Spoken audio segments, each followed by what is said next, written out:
Indian institute of management IM અમદાવાદમાં જે દુનિયાની નંબર 1 બી સ્કૂલ છે એમાં તો મેનેજમેન્ટ ફ્રોમ શ્રીમદ ભગવદ ગીતા એ ભણાવાય છે, એના કોર્સિસ ઇન્ટ્રોડ્યુસ થાય.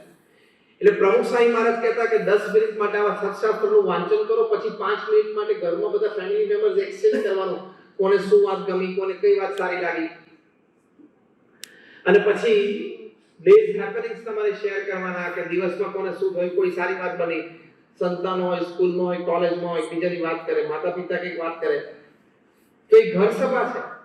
પ્રમુખ સ્વામી મહારાજ પોતાના વિશાળ અનુભવ પરથી પોતે વાત કરતા કે ઘર સભાથી વિશ્વ શાંતિ થશે. પ્રમુખ સ્વામી મહારાજનો બહુ પહોળો અનુભવ છે. દુનિયાના 60 દેશોમાં 18,000 ગામો અને શહેરોમાં એમને વિચરણ કર્યું છે. 7.5 લાખ પત્રોના ઉત્તર આપ્યા છે. 3.5 લાખ ઘરોમાં પધરામણી કરી છે. 40 લાખથી વધારે વ્યક્તિગત મુલાકાત આપી છે.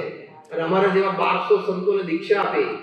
55,000 નો વોલેન્ટિયર ફોર્સ ઉભો કર્યો અને 45 વર્ષમાં 1300 થી પણ વધારે હોસ્પિટલ, હોસ્ટેલ, સ્કૂલ, કોલેજ, હરિમંદિર, કમ્યુનિટી સેન્ટર, સંસ્કારધામ, મંદિર અને અક્ષરધામ ઉભા કર્યા. કેવો અનુભવ કહેવાય આ વ્યક્તિનો. એ વ્યક્તિ પોતાના અનુભવ પરથી આપણે સુખી થઈએ એની માટે આ વાત કરે છે. This is a $1 million advice. પ્રમુખ સ્વામી મહારાજ ઘર સભા તમે કરો, આ એક એક શબ્દની એક એક અક્ષરના $1 million ની એની વેલ્યુ છે. બીએપીએસ સંસ્થામાં લાખો પરિવાર નિત્ય ઘર સભા કરે છે, એને એના લાભ થયા છે. ઘર સભા નામે પુસ્તક તૈયાર થયું છે. એમાં જે તે વ્યક્તિની અનુમતિ સાથે વ્યક્તિના નામ, ગામ સાથે સાચા પ્રસંગો આપણે પ્રિન્ટ કર્યા છે. તમને બુક સ્ટોરમાંથી મળશે, તમે વાંચજો. પતિ પત્નીના પ્રશ્નોના સમાધાન ઘર સભામાં આવ્યા હોય, સાસુઓના પ્રશ્નોના સમાધાન આવ્યા હોય, ભાઈ ભાઈ વચ્ચેના ઝઘડા મટી ગયા હોય, આ બધું જ ઘર સભાથી થયું છે. અને પછી એ બધાને નોકરી, ધંધા, વેપાર, સેવા, ભક્તિમાં બધામાં પ્રેરણા મળી હોય, આનંદ આવતો હોય, એવા બધા પ્રસંગો, સત્ય હકીકતો આ ઘર સભા પુસ્તકમાં લખાયેલા છે. તમે આજની આ સભામાંથી બીજી કોઈ વાત લઈને ના જાઓ તો પ્રમુખ સ્વામી મહારાજના જન્મ શતાબ્દી નિમિત્તે અઠવાડિયે 2 વખત ઘર સભા કરવી છે. એની તમે પ્રતિજ્ઞા લો that you have celebrated પ્રમુખ સ્વામી મહારાજ centenary celebrations.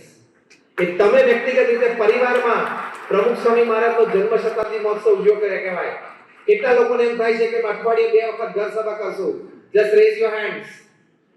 અઠવાડિયે 2 વખત અડધો કલાક માટે ઘર સભા કરશું. હાથ ઊંચા કરજો, ઊંચા રાખો. લગભગ આખી સભા હાથ ઊંચા કરે છે. I must give you a big hand. Congratulations to you.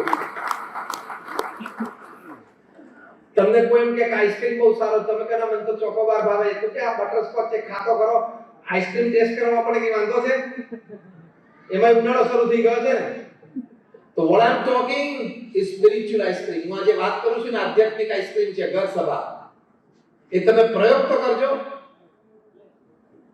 આવા મહાન સંતે પોતાના અનુભવ પરથી, પોતાના શાણપણામાંથી અને ભગવાનના સાક્ષાત્કારમાંથી કરેલી આ વાત છે. એટલે એમાં 100% એ સબી જ વાત છે, 100% એમાં દૈવત રહેલું છે. લંડનમાં ડોક્ટર નિલેશ છે, એ જ્યારે પોતાની રેસિડેન્સી કરતા હતા ત્યારે એ હોસ્ટેલથી નજીક એક સત્સંગી પરિવારનો ત્યાં નિત્ય ઘર સભા થતી. એ ત્યાં ઘર સભામાં ઘણી વખત જતા. પછી જ્યારે ડોક્ટર નિલેશ પોતે ડોક્ટર થયા, પછી એમના લગ્ન થયા, એમને પણ સંતાનો થયા, એટલે કે એમનો પણ પરિવાર હતો. એમને એમ થયું કે નાનપણથી બાળકોને સંસ્કાર આપવા માટે મારે ઘર સભા કરવી. એમને ઘર સભા શરૂઆત કરી. ડોક્ટર નિલેશે કે લંડનમાં અને એમના ધર્મપત્નીએ ઘર સભાથી એમના પરિવારમાં શું લાભ થાય છે એ વાત એમને વર્ણવી છે, જે ઘર સભા પુસ્તકમાં લખાયેલી છે. પહેલી વાત કરી કે ઘર સભાથી અમારા સંતાનોનું એકેડેમિક્સ એટલે કે ભણતર સુધરી ગયું. આ કેટલો મોટો લાભ છે. બીજી વાત એમણે લખી કે અમારા સંતાનોની કોઈ ફરિયાદ સ્કૂલમાંથી નથી આવતી, સગાવાલામાંથી નહીં, પડોશમાંથી નહીં, અને મિત્ર મંડળમાંથી નહીં, ક્યાંયથી નથી આવતી. આ બીજો મોટો લાભ. ત્રીજી વાત ડોક્ટર નિલેશ લખે છે કે જ્યારે પેરેન્ટ્સ ટીચર્સ મીટ થાય સ્કૂલમાં, ત્યારે અમે જઈએ તો બધા ટીચર્સ એટલે કે બધા શિક્ષકો અમારા સંતાનોના, અમારા દીકરા દીકરીના, એ અમને સન્માનથી જોવે છે કે તમે તમારા સંતાનોને કેટલા સારા ટ્રેન કર્યા છે, કેટલા સંસ્કારી છે, કે તમારા સંતાનો તમને ઘરમાં જેમ પંચાંગ પ્રણામ કરે છે એમ સ્કૂલમાં આવીને અમને ટીચરને પણ પંચાંગ પ્રણામ કરે છે. બીએપીએસ ની ક્રેડિટ કેટલી બધી વધારે લીધી. ધીસ ઇઝ પ્રમુખ સ્વામી મહારાજ જન્મ જયંતિ મહોત્સવ.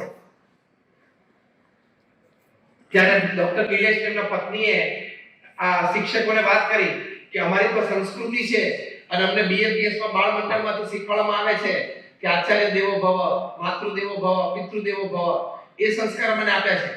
તો પેરેન્ટ્સ ટીચર્સ બીચમાં, સ્કૂલમાં આ શિક્ષકો બધા પેરેન્ટ્સને ડોક્ટર નિલેશ અને એમના ધર્મપત્નીની વાત કરે કે તમે આવા માતા પિતા થાઓ અને તમારા સંતાનોને આવા ટ્રેન કરો. આ ઘર સભાથી કેટલો મોટો લાભ છે. તો એવી રીતે આપણે એને સંસ્કારિત કરી શકીએ. નહીં તો તમારા ઘરમાં ઝઘડા, પ્રશ્નો, મારામારી, છૂટાછેડા, કેટલા બધા પ્રશ્નો ચાલે છે. તમને ખબર છે કોર્ટ કેસીસમાં જેટલા કેસીસ કોર્ટમાં ચાલે છે એમાંથી 60% થી પણ વધારે કેસીસ સાસુઓના ઝઘડાના ચાલે છે. આ ઘર સભા પુસ્તક તમે જોશો તો કેટલા બધા પ્રસંગો લોકોએ લખીને મોકલ્યા છે કે સાસુઓના ઘરમાં ઝઘડા હતા, એકબીજા સાથે બોલવાના વ્યવહાર નહોતા, ઘર નાનું હતું, બીજું લઈ શકે નહોતું, એટલે પરાણે ભેગું રહેવું પડતું હતું. પણ રોજ સાંજે પુરુષો ઘરમાં આવે, તે બાપ દીકરો ઘરમાં આવે એટલે એમના પત્ની એમને ફરિયાદ કરે કે આવું હતું, આવું હતું, આવો ઝઘડો થયો, આવું બોલ્યા, આવું ન બોલવું જોઈએ, એ બધી વાતો કરે. તો એ બધા ઝઘડા એ મારે સમી ગયા.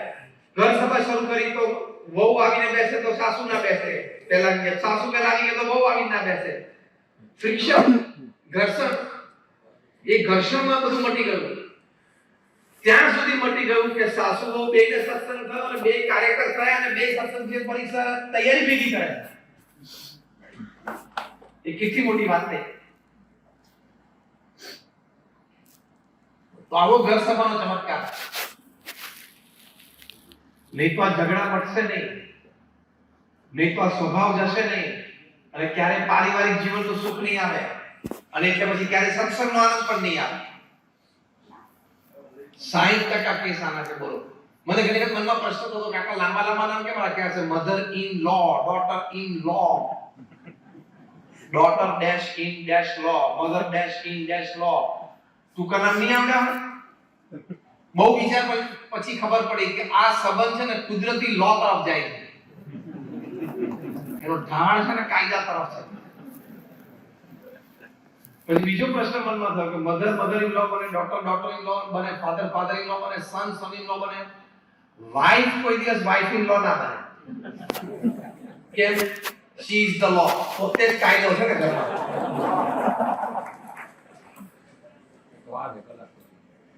પ્રમુખ સ્વામી મહારાજ વલ્લભ વિદ્યાનગરમાં હતા. ત્યાં આપણે એક હરિભક્ત પ્રભુદાસજી પ્રમુખ સ્વામી મહારાજને મળવા માટે આવ્યા અને પોતાની બંને દીકરીઓના લગ્ન એક જ માંડવે લીધા હતા અને બંને દીકરીઓની કંકોત્રી પ્રમુખ સ્વામી મહારાજને હાથમાં આપી પ્રસાદીની કરવા માટે કે સ્વામી આપ ઠાકોરજીને ધરાવીને પુષ્પ મૂકો અને મારી બે દીકરીઓ સુખી થાય. પ્રમુખ સ્વામી મહારાજે બે કંકોત્રીને ઠાકોરજીને ધરાવીને ચાંદા કર્યા, પુષ્પ મૂક્યા અને પ્રસાદીની કંકોત્રી પાછી આપીને પ્રાર્થના કરી, આશીર્વાદ આપ્યા કે બંને જણા સુખી થાય. પછી આમ આગળ છે ત્યારે પ્રમુખ સ્વામી મહારાજનો હાથ પકડીને પાછા બોલાવ્યા અને થોડી બહુ સારી શીખ આપી. પહેલી શીખ શું આપી? સાહેબ કે તમારી દીકરીઓને કહેજો કે ત્યાં સાસરે જાય છે તો 2 વર્ષ સુધી મૌન રહે, ત્યાંના લોકોને જાણે, સમજે. વાત વ્યવહાર આપણા ઘર કરતા જુદો હોય, વર્તણૂક જુદું હોય, ઉઠવા બેસવાના જાગવાના સમય જુદા હોય, ખાનપાનની રીત જુદી હોય, ટેસ્ટ જુદા હોય. એમાં જેલ થવું પડે, એમાં ભળવું પડે. કઈ ખોટી વાત હોય તો પણ એ વખતે નહીં બોલવા, સાસુ સસરા ટોકે તો પણ એ વખતે નહીં બોલવા. 2 દિવસ પછી શાંતિથી આપણે આપણી વાતની રજૂઆત કરવાની. ખોટું સહન કરી લેવાની વાત નથી, પણ વડીલોની મર્યાદા રાખવાની. સાસુ સસરાને ટોકે ત્યારે બોલવાનું છે, સાંભળી જ લેવાનું. આ સિદ્ધાંત છે. નહીં તો મોટાઓની મર્યાદા ક્યાં ગઈ, સમાજની વ્યવસ્થા ક્યાં ગઈ, પરિવારની એકતાની વાત ક્યાં ગઈ? સાસુ સસરા ખોટું વળતા હોય તો પણ સાંભળી લેવાનું, મૌન જ રહેવાનું. અને 2 દિવસ પછી વાતાવરણ શાંત થાય પછી શાંતિથી વાત કરવાની. મમ્મી તમે વાત કરતા હતા પણ વાત આમ હતી, પપ્પા તમે વાત કરતા હતા પણ વાત આમ હતી. તો મારા સાસુ સસરાને પણ એમ થાય કે દીકરી સંસ્કારી છે, સારા ઘરમાંથી આવી છે, એના મા બાપ એમને કઈ સંસ્કાર આપ્યા છે, વડીલોની મર્યાદા રાખે છે, તો આ દીકરી પ્રત્યે પણ પ્રેમ થાય. અત્યારે તો પહેલી સલાહ આપે ને, શું તું જરાય ચિંતા ના કરીશ, આપણે ખોટું સહન નથી કરવું. ફોન કરી દે, હવે તો તારો મોબાઈલ ફોન છે, તરત ફોન કરી દે. અને પછી એની માને શું સલાહ આપે દીકરીને સાથે રોજ સાંજે 6 થી 8 વચ્ચે ફોન કરી દેજો. Vote nonsense. પ્રગટની આ વાતો ઝીલવાની યજ્ઞપુરુષ દાસજીની તીવ્ર બ્રહ્મ જિજ્ઞાસાથી સ્વામી વિજ્ઞાનદાસજીએ એક માસ આવી વાતો યજ્ઞપુરુષ દાસજીને થામણાના મંદિરમાં કરવા માંડી. સ્વરૂપ નિષ્ઠાની આ વાતો સવાર સાંજ સાંભળવી, શેઢી નદીએ સવાર સાંજ નાહવા જવું, ધ્યાન કરવું એવા એકાંતિક ભાવના પ્રયાસમાં કપિલ મુનિ, ઘનશ્યામદાસ, બીજા વિજ્ઞાનદાસ વગેરે મંડ્યા. આ સાધનાથી રાજી થઈ રોજ રાત્રે ભગતજી યજ્ઞપુરુષ દાસજીને સ્વપ્નમાં દર્શન દેવા લાગ્યા. ભગવાનના સ્વરૂપના પ્યાસી વિજ્ઞાનદાસજી પણ નિત્ય સવારે યજ્ઞપુરુષ દાસને પૂછે કે આજ ભગતજી કેવા દર્શન દીધા. આમ એ જ સ્વરૂપનું મનન અને નિધિધ્યાસ સૌને થવા લાગ્યા. મહાત્મ્ય જ્ઞાને યુક્ત ભક્તિના વધતા જતા ભાવથી ભગતજીએ એક રાત્રે દર્શન દઈ છાતીમાં ચરણાવરિંદ આપ્યા અને અંતરથી ખૂબ મળ્યા. આમ ભગતજીના સ્વરૂપ સાથેની સંલગ્નતા યજ્ઞપુરુષ દાસજીને સ્વપ્ન અવસ્થામાં થવા લાગી. સ્વપ્ન સૃષ્ટિના સર્જક પરમેશ્વર પોતે જ છે, એટલે આ બ્રહ્માનંદનો અનુભવ ભગતજી પોતે જ સ્વેચ્છાથી કરાવી રહ્યા છે એ જાણી સર્વને પ્રગટના સુખનો અપાર આનંદ આપવા લાગ્યો. યજ્ઞપુરુષ દાસજીની સેવા અને ભક્તિભાવ અપૂર્વ હતા.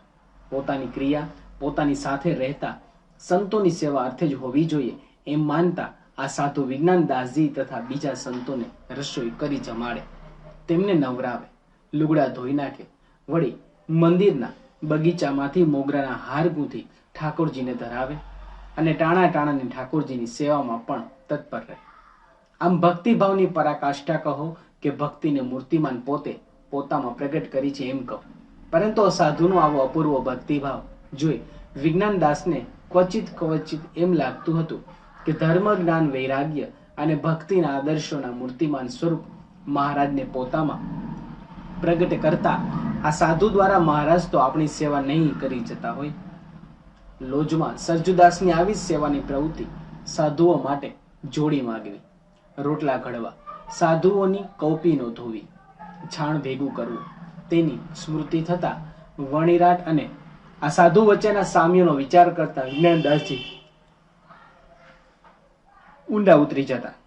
ભગવાનનું સ્વરૂપ સમજાવતા ભગવાનની જ માયામાં અટવાયેલા મોટા મોટા ઋષિ મુનિઓ જેવી પરિસ્થિતિ પોતાની ન થાય તેવા વિચારથી અંતરદ્રષ્ટિ કરી આ સાધુ પ્રત્યેનો હેતભાવ અને ભક્તિભાવ તેઓ વધારવા લાગ્યા. થામણાથી આ મંડળ હેરંજાવ્યું. અહીં પણ વિજ્ઞાનદાસ સ્વામીએ બહુ જ વાતો કરી અને એકાંતિક સત્પુરુષ એ જ મોક્ષનું દ્વાર છે એ સમજાવ્યું. આ વાતોની ચોટ થામણાના હરિભક્ત ભગવાનદાસને લાગી, તેમજ અહીં ધનજીભાઈને લાગી અને ભગતજીને વિશે પ્રીતિ થઈ. યજ્ઞ પુરુષ દાસજીએ પણ બહુ સેવા કરી સૌ હરિભક્તોને રાજી કરી દીધી.